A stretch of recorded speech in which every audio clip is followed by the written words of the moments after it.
After weeks of phone calls, interviews, and written statements to every federal agency that would listen, Daniel finally allowed himself a quiet night at his father's house in Hull, Massachusetts.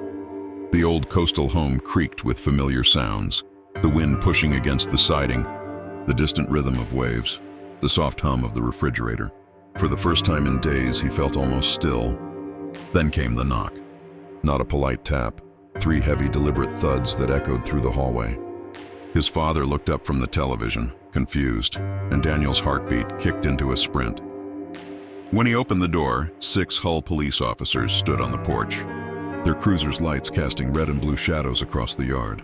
"We're here for a welfare check," the lead officer said, voice neutral, almost rehearsed.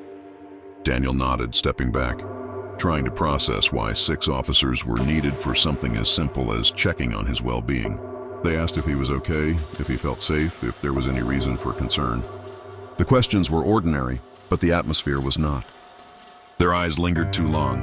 Their tone carried an unspoken meaning Daniel couldn't quite name.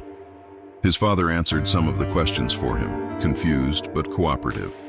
The officers never raised their voices, never made a threat, never said anything direct, but the message Daniel felt in the air was different. As though someone, somewhere, wanted him to know he was being watched. That his reports, his persistence, his refusal to drop the matter had been noticed. After a few minutes, the officers thanked them and filed out, leaving the house quiet once more. The cruisers drove off, lights fading into the dark coastal streets. Daniel stood at the window, watching until they disappeared completely. His father asked what that had been about, but Daniel didn't have an answer he could speak aloud. All he knew was the chill that settled in his chest. It didn't feel like concern. It felt like a reminder, one wrapped in polite wording and official uniforms, that some truths came with shadows.